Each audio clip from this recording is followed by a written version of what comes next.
Buenas tardes muchachos y bienvenidos a esta décima clase de nuestro curso de Introducción a la Ingeniería de Procesos Metalúrgicos y de Materiales.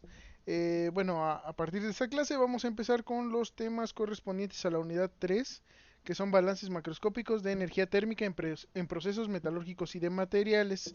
Esta primera clase vamos a ver los conceptos previos necesarios para que iniciemos propiamente con lo que son los balances macroscópicos de energía térmica. Y bueno, vamos a ver. Bueno, en general para la unidad el índice es el siguiente, ¿no?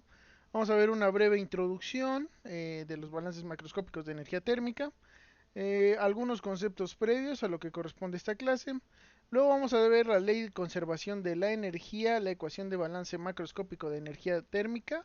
Vamos a ver qué es un diagrama de Sankey y vamos a ver unos cuantos ejemplos de balances macroscópicos de energía térmica.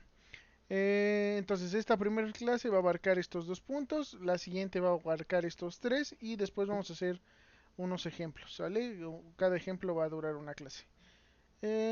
Primeramente, tenemos que partir de qué es un balance de energía térmica y para qué se puede emplear un balance macroscópico de energía térmica. Para resolver estas cuestiones, los balances de energía térmica se fundamentan en lo que es la ley de conservación de la energía y bueno, son útiles en el control de procesos metalúrgicos porque la mayoría involucran procesos de calentamiento o enfriamiento de materiales, transformaciones de fase o lo que es transformación en general de diversos materiales y estos procesos normalmente involucran transporte de calor. Entonces, bueno, a nosotros nos interesa realizar el balance de energía térmica para calcular ese transporte de calor que involucre este proceso. Entonces, bueno, esto nos permite controlar la temperatura o más específicamente el flujo de calor o calor total de los productos reactivos o en general de los componentes de un determinado proceso metalúrgico.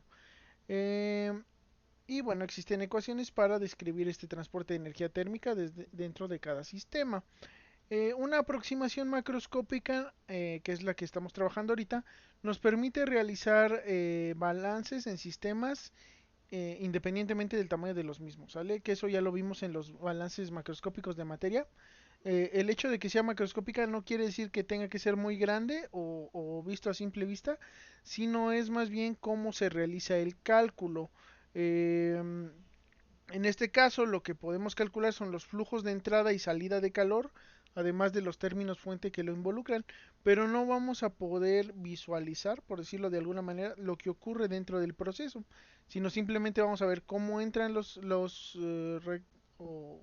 cómo entran los flujos de entrada, cómo salen los flujos de salida, cuánto calor entra, cuánto calor sale, pero no sabemos qué pasa adentro, ¿no? O sea, no vamos a poder ver este gradiente, por ejemplo, de temperatura que hay dentro de este alto horno, no lo vamos a poder calcular mediante una aproximación macroscópica. Necesitaríamos una aproximación microscópica para poder visualizar esa parte, ¿sale? Ahorita nosotros, aproximación macroscópica se refiere a que solo vamos a calcular flujos de entrada y salida sin meternos en cómo se comporta dentro del sistema. En el caso de una aproximación macroscópica se realiza por medio de un conjunto de ecuaciones algebraicas o diferenciales. En nuestro caso van a ser algebraicas. Y bueno, recientemente se aplica mucho para el control de procesos automatizados mediante aprendizaje automático, ¿sale? Lo que se llama pues sí, inteligencia artificial, ¿no? O Machine Learning. Actualmente pues está muy de moda, se está aplicando esto, ¿no? Aproximaciones macroscópicas para que una máquina tome decisiones sobre el proceso de manera automática, pero bueno, claro, eso se fundamenta en los balances de energía y de materia que vaya a tener el sistema, ¿no? La aproximación microscópica, por otra parte, nos permite conocer lo que ocurre dentro del proceso. Son un poco más complejos de realizar que los balances macroscópicos. En este caso, pues simplemente calculamos flujos de calor de manera muy burda. Y en este caso hay que discretizar el sistema, calcular flujos de calor internos, aplicar métodos numéricos, entonces son un poquito más complejos de realizar, pero tienen la ventaja justamente de que nos permiten ver qué pasa dentro, ¿no? O sea, por ejemplo, este gradiente de temperatura que está en este modelo matemático de una flama, no lo podemos ver con una aproximación macroscópica. La aproximación macroscópica únicamente nos va a permitir saber cuánto calor libera la flama, qué temperatura alcanza, los flujos de gas liberados, un poco más, ¿no? Una aproximación microscópica sí nos permite ver qué zonas son más calientes, qué zonas son más frías, cómo se, cuáles son los gradientes de temperatura. Entonces nos da más información, pero a cambio es un poco más difícil. En este caso, los balances microscópicos se hacen resolviendo ecuaciones diferenciales y nos permiten entender los fenómenos que gobiernan el proceso más a profundidad. Esto es un control rápido del proceso para un control de planta, un ingeniero de producción, decisiones rápidas que se tengan que tomar. Esto es la mejor aproximación que se puede hacer, una macroscópica, para un estudio que involucre ya una optimización, a lo mejor un diseño de algún reactor, pues nos conviene más una aproximación microscópica. Las aplicaciones que tienen los balances macroscópicos en sistemas metalúrgicos son muy variadas. La más clásica es calcular temperatura de flama en quemadores, es una aplicación clásica de un balance macroscópico de energía térmica. En nuestro caso específico, solidificación de piezas productos de la fundición, cálculos de temperaturas de trabajo en tratamientos térmicos o pérdidas de calor en procesos de aceración. Por ejemplo, todos estos se pueden calcular mediante aproximaciones macroscópicas, pero bueno, también se pueden hacer con aproximaciones microscópicas, solo que la información obtenida es diferente. ¿Sale? Eso serían solo una serie de aplicaciones. Ahora sí vamos a pasar con lo que son los conceptos previos. Bueno, eso aquí termina como lo que sería la introducción, ¿no?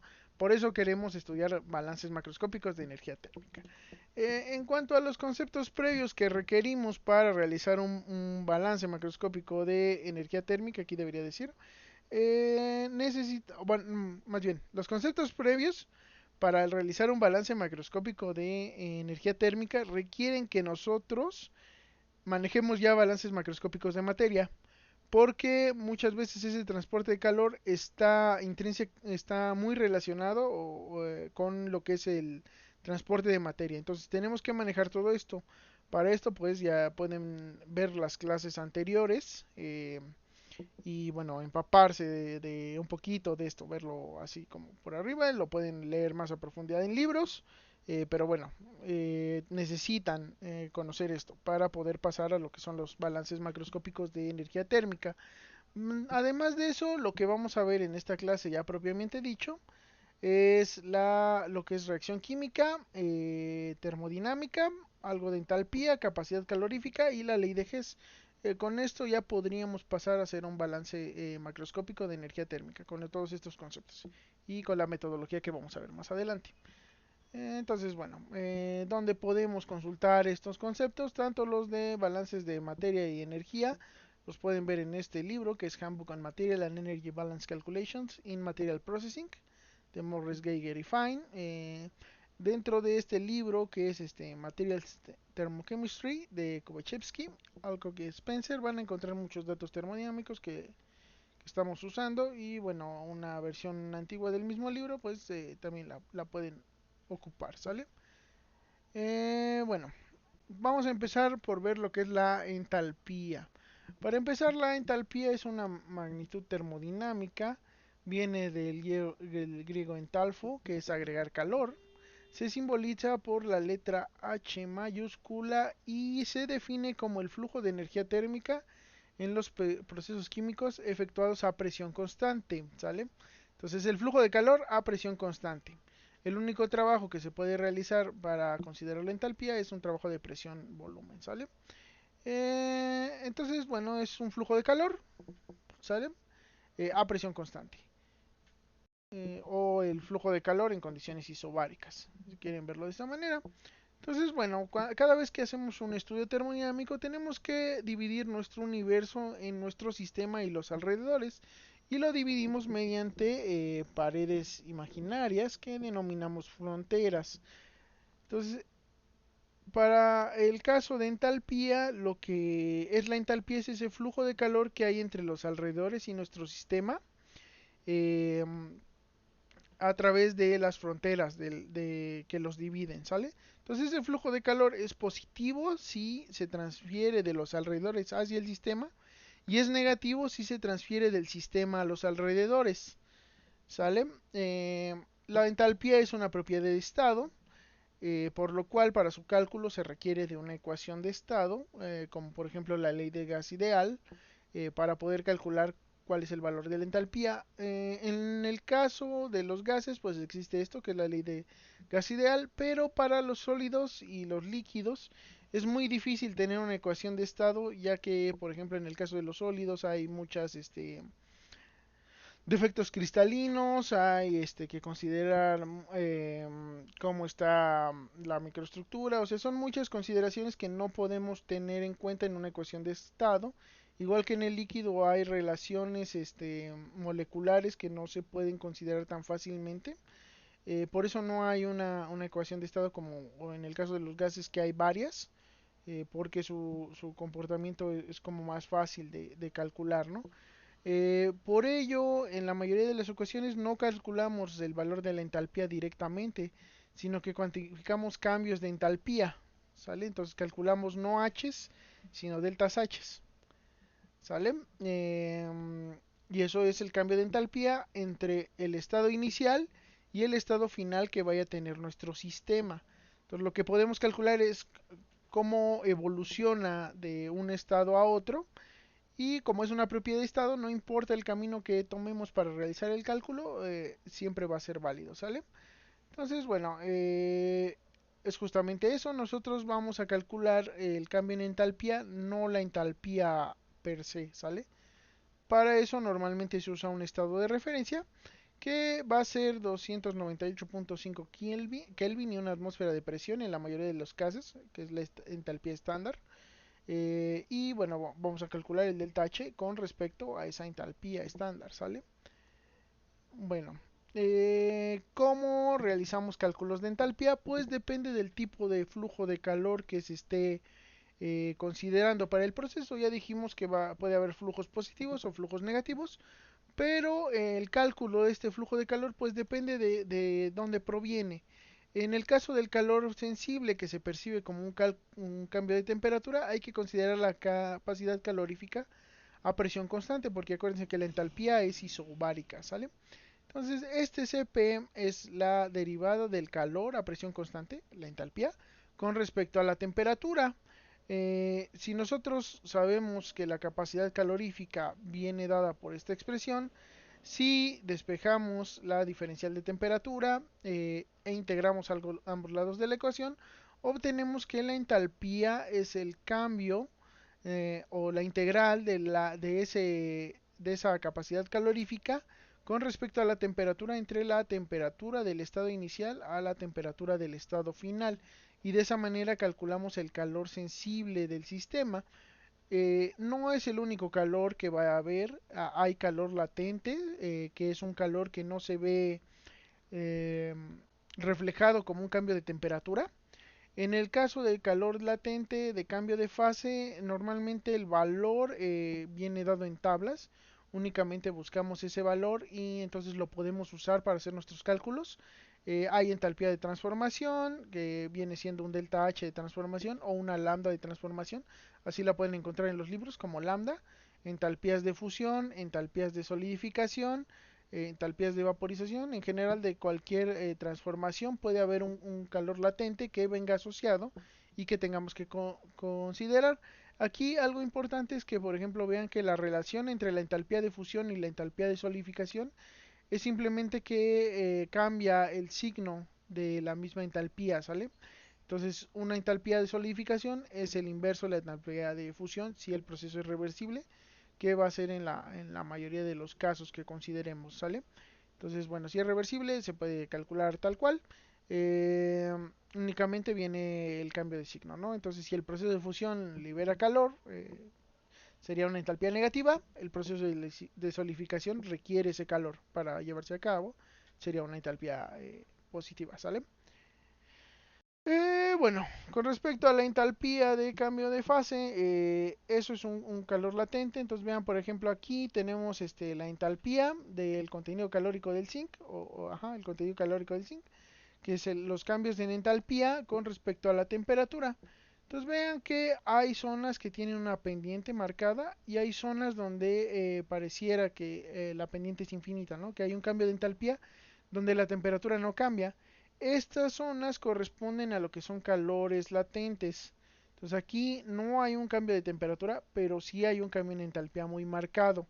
Esas son las entalpías de fusión a 693 Kelvin y la entalpía de ebullición que está a 1180 Kelvin, ¿sale? Entonces cuando vayamos calentando lo que es zinc, vemos que hay primero un calor sensible que estamos calentándolo, entonces está absorbiendo calor que se ve reflejado con un incremento en la temperatura del zinc.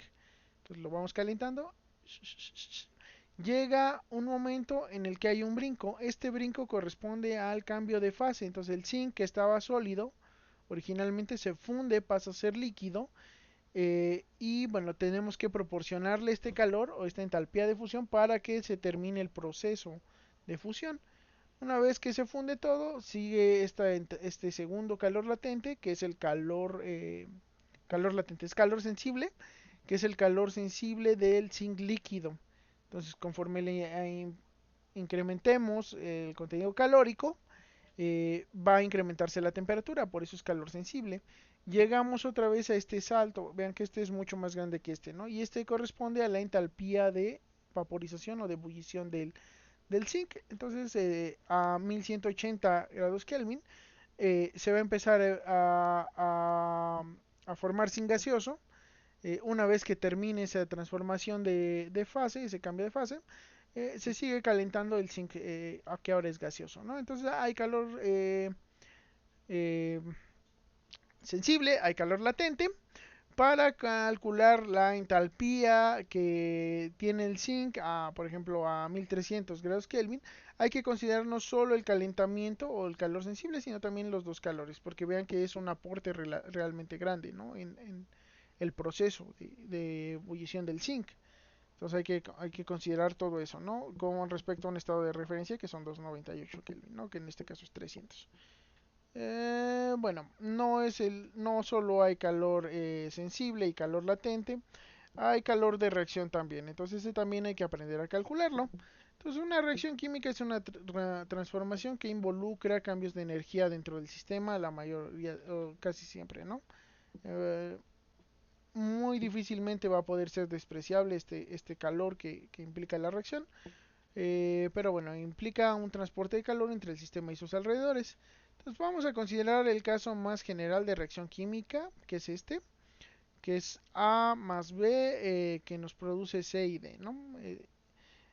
Esta A minúscula es el coeficiente estequiométrico de A, esta B minúscula es el coeficiente estequiométrico de B, esta C minúscula es el coeficiente estequiométrico de C y esta D minúscula es el coeficiente estequiométrico de D. Entonces el calor de reacción, como se calcula en condiciones estándar, o sea 298.15 Kelvin y una atmósfera de presión, como la suma de la entalpía de cada uno de los productos multiplicada por su coeficiente estequiométrico menos la entalpía de cada uno de los reactivos multiplicado también por su coeficiente estequiométrico. Entonces, de esta manera se calcula el calor estándar, ¿sale? Con la entalpía de formación estándar de cada uno de los productos y reactivos. Es importante mencionar que las unidades que va a tener esto va a ser caloría entre A moles de A, o B moles de B, o C moles de C, o D moles de D, eh, porque son la cantidad de moles que estamos considerando para hacer el cálculo. Entonces hay que tener mucho cuidado en esto. Ya que veamos un ejemplo va a quedar un poco más claro, pero hay que tenerlo en mente, ¿sale? Que hay que considerar que eso viene por cada X número de moles que vaya a tener el coeficiente estequiométrico de cada especie, ¿sale? De manera general lo podemos escribir de esta manera, suma de entalpías de productos por su coeficiente estequiométrico, menos suma de entalpías de reactivos por su coeficiente estequiométrico también, ¿sale? Ok, para cuantificar el efecto de la temperatura, se puede emplear la ecuación de Kirchhoff, ¿sale? Para que lo tengan en mente. Ahora, ya para finalizar esta clase, lo último que vamos a ver es ley de Hess. Entonces quedamos que la entalpía es una ecuación de estado. Aquí no escribí la ecuación de Kirchhoff, pero bueno, la investigan. Es la ley de Hess, es lo último que vamos a ver. Entonces quedamos que la entalpía es una ecuación, es una propiedad de estado, ¿sale? Entonces no importa el camino que nosotros tomemos para llegar al estado final. Los cambios en entalpía entre un estado de referencia y el estado final son independientes de esa trayectoria, ¿no? Entonces el cálculo lo podemos hacer de muchas maneras distintas. En este caso, por ejemplo, entre el estado final y el estado inicial, si no podemos hacer este cálculo directamente, podemos hacer cálculos intermedios hacia estados intermedios de manera que lleguemos al estado final, de tal manera que la entalpía total entre ese cambio sea igual a la suma de las entalpía de los cambios en entalpía entre nuestro estado inicial y esos estados intermedios, ¿sale? Entonces, en lugar de hacer el cálculo directo, pues podemos hacer este cálculo, que muchas veces es más fácil, ¿no? Hacerlo por pedacitos. Y bueno, esos serían todos los conceptos previos que requieren para lo que serían los balances macroscópicos de energía térmica. La siguiente clase ya vamos a pasar a lo que es la ecuación de balance, la ecuación y la metodología para realizar un balance macroscópico de energía térmica y mostrar diagramas de Sankey también. Entonces, bueno, nos vemos la siguiente clase, muchachos. Hasta luego.